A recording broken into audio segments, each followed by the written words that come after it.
नमस्कार दोस्तों, मेरे चैनल भक्ति भाव टीवी में आपका स्वागत है।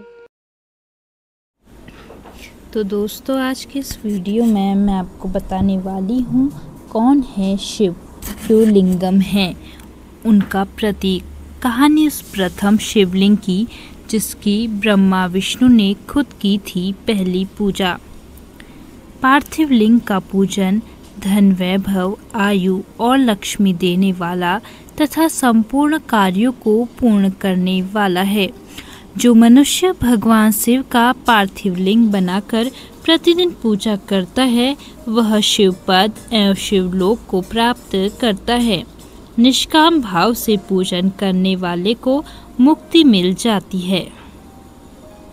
श्रावण मास जारी है। शिव भक्त श्रद्धा भाव से जलाभिषेक के लिए रोमांचित और उत्साहित हैं।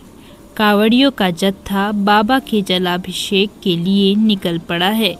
भक्तों के मन में जहां एक और उमंग, आनंद और उत्साह है, तो वहीं मेघ भी महादेव का जलाभिषेक कर रहे हैं। इन सब के बीच मन में विचार कौंधता है कि बाबा ओघरदानी महादेव शिव के इस लिंगम स्वरूप का क्या महत्व है और किसी प्रतिमा के बजाय शिवजी के इस स्वरूप की इतनी मान्यता क्यों है। बात अगर शिवलिंगम की उत्पत्ति की है, तो सबसे पहले यही जान लेते हैं कि लिंगम है क्या। असल में लिंग पहचान करने वाले चिन्ह को कहते हैं। आकृति जाति लिंगाख्या शिव पुराण में जिक्र आता है कि सबसे पहला लिंग ज्योति स्तंभ स्वरूप है, जो प्रणव ओम कहलाता है। यह सूक्ष्म लिंगम प्रणव रूप तथा निष्कल है। इसके अलावा यह संपूर्ण ब्रह्मांड ही स्थूल लिंग स्वरूप है। शिवलिंग की आकृति ही ब्रह्मांड की आकृति है। यह एक तरह से ब्रह्मांड का ही मानचित्र है। संपूर्ण जगत को ही लिंगभूत माना गया है।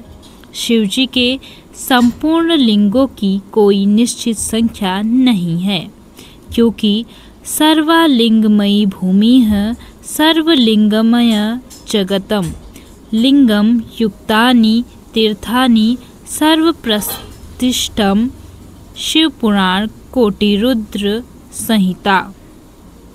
यह समस्त पृथ्वी लिंग में है और सारा जगत भी लिंग में है। सभी तीर्थ लिंग में है और सभी प्रपंच लिंग में ही प्रतिष्ठित हैं। यह कहा जा सकता है कि जैसे भगवान विष्णु के अव्यक्त ईश्वर रूप का प्रतीक शालिग्राम रूप पिंडी है, वैसे ही भगवान शिव के अव्यक्त ईश्वर रूप की प्रतिमा लिंगम रूप पिंडी है। कहानी ब्रह्मदेव की। प्रयागराज में विशाली शक्तिपीठ से जुड़े कथावाचक स्वामी अखंडानंद शिव तत्व पर और गुरु प्रकाश डालते हुए इस अव्यक्त स्वरूप की व्याख्या करते हैं। ईशान संहिता में यह प्रसंग आया है कि पद्म कल्प के आरंभ में भगवान ब्रह्मा एक दिन स्वेच्छा से घूमते हुए क्षीर सागर पहुँचे। भगवान नारायण शुभ श्वेत 1000 फन वाले शेषनाग की सैया पर शांत लेटे हुए थे। श्री महालक्ष्मी उनकी चरण सेवा कर रही थी। परम पिता ब्रह्मा को इस बात पर क्रोध आ गया कि मैं जगत पिता हूँ, उनके पास क्षीरसागर में आया हूँ और यह मेरा उचित सम्मान नहीं कर रहे हैं। ब्रह्मा जी ने क्रोध में नारायण जी पर प्रहार कर दिया। तब श्री नारायण के दाहिने अंग से भगवान विष्णु प्रकट हो गए और दोनों में युद्ध छिड़ गया। यहाँ यह बता देना जरूरी है कि नारायण स्वरूप सर्वव्यापी रूप है, जिसका एक अंश या एक रूप भगवान विष्णु है। ब्रह्मा जी हंस पर और विष्णु जी गरुड़ पर बैठकर युद्ध करने लगे। ब्रह्मा जी ने पाशुपत और विष्णु जी ने महेश्वर अस्त्र उठा लिया। भगवान शिव ने यह देखा तो दोनों के मध्य अनादि अनंत ज्योतिर्मय स्तंभ के रूप में प्रकट हो गए। फाल्गुन कृष्ण चतुर्दशामादि देवो महानिशि शिवलिंग तपोद्भूतः कोटि सूर्य समप्रभ। अर्थात फाल्गुन कृष्ण चतुर्दशी की रात्रि महाशिवरात्रि को आदिदेव भगवान शिव करोड़ों सूर्य के समान प्रभा वाले लिंगम रूप में प्रकट हुए और यही काल महाशिवरात्रि कहलाया। महेश्वर और पशुपत दोनों अस्त्र शांत होकर इस ज्योतिर्लिंग में लीन हो गए। ब्रह्मा विष्णु दोनों चौंके कि हम दोनों से भिन्न यह तीसरा तत्व कहाँ से प्रकट हुआ। इसके आदि अंत का पता लगाना चाहिए।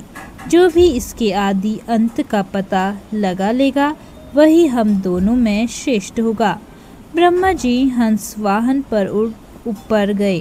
विष्णु जी वराह का रूप धारण कर उस लिंगम के नीचे की ओर चल पड़े और पाताल पहुंच गए, लेकिन श्री हरि मूल का पता नहीं लगा सके और खिन्न होकर वापस आ गए। उधर ब्रह्मा को ऊपर से गिरता हुआ केतकी का एक पुष्प मार्ग में मिला और रास्ते में एक गाय मिली। ब्रह्मा जी ने दोनों को अपनी ओर मिला लिया। ब्रह्मा जी ने कहा, मैंने ऊपर अंत तक पहुंचकर पता लगा लिया है। साक्षी में यह केतकी का पुष्प और गाय हैं। गाय और पुष्प एवं ब्रह्मा जी ने असत्य बोला। विष्णु जी ने सत्य कहा कि मैं आदि का पता नहीं लगा सका। आप जीते, मैं हारा, आप श्रेष्ठ हैं। ब्रह्मा जी ने बोला झूठ। विष्णु जी ने स्वीकारी भक्ति।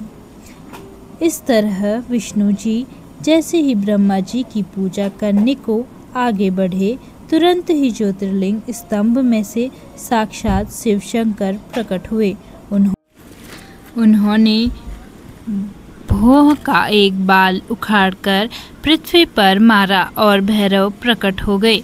शिव जी की आज्ञा से भैरव ने ब्रह्मा जी के असत्य भाषण करने वाले पंचम मुख को काट दिया। तब से ब्रह्मा जी चतुर्मुख हो गए। शिव जी ने ब्रह्मा जी को शाप दिया, तुम्हारी लोक में पूजा नहीं होगी क्योंकि तुमने असत्य बोला। तुम्हारी पूजा केवल यज्ञ कर्म में और पुष्कर में ही होगी।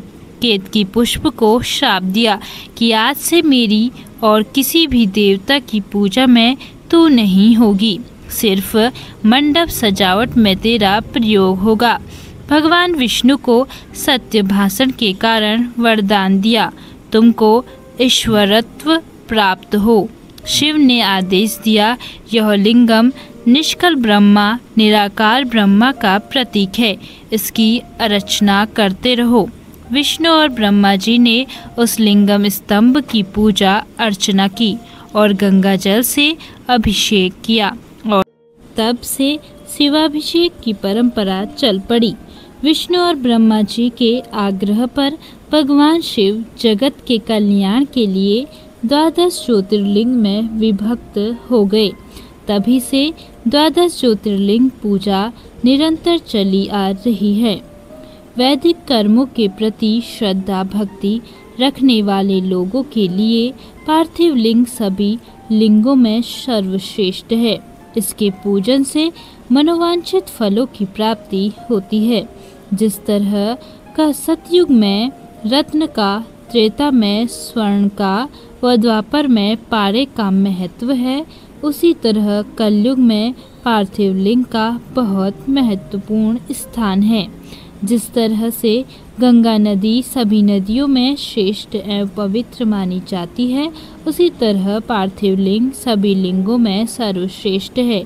जैसे सब व्रतों में शिवरात्रि का व्रत सर्वश्रेष्ठ है, सभी देवी शक्तियों में देवी शक्ति श्रेष्ठ है, वैसे ही सब लिंगों में पार्थिव लिंग श्रेष्ठ है। पार्थिव लिंग का पूजन। पार्थिव लिंग का पूजन धन वैभव, आयु और लक्ष्मी देने वाला तथा संपूर्ण कार्यों को पूर्ण करने वाला है। जो मनुष्य भगवान शिव का पार्थिव लिंग बनाकर प्रतिदिन पूजा करता है वह शिव पद एवं शिवलोक को प्राप्त करता है। निष्काम भाव से पूजन करने वाले को मुक्ति मिल जाती है। पार्थिव लिंग की संख्या मनोकामना पर निर्भर करती है। बुद्धि की प्राप्ति के लिए 1000 पार्थिव शिवलिंग, धन की प्राप्ति के लिए 1500 शिवलिंगों तथा वस्त्र आभूषण प्राप्ति हेतु 500 शिवलिंगों का पूजन करें। भूमि का इच्छुक 1000, दया भाव चाहने वाला 3000, तीर्थ यात्रा करने की चाह रखने वाले को 2000 तथा मोक्ष प्राप्ति के लिए इच्छुक मनुष्य को 1 करोड़ पार्थिव शिवलिंगों की पूजा आराधना करें। पार्थिव लिंगों की पूजा करोड़ यज्ञों का फल देने वाली है तथा उपासक को भोग और मोक्ष प्रदान करती है। इसके समान कोई और श्रेष्ठ नहीं। इस प्रकार शिवलिंग का नियमित पूजन भव सागर पार करने का सबसे सरल तथा उत्तम उपाय है। तो दोस्तों, कैसी लगी आपको यह जानकारी कमेंट करके ज़रूर बताएं। ऐसी ही बहुत सारी कहानियों, कथाओं और जानकारियों को सुनने के लिए मेरे चैनल को सब्सक्राइब करें। और आप इस वीडियो को कहां से देख रहे हैं कमेंट बॉक्स में ज़रूर बताएं। धन्यवाद।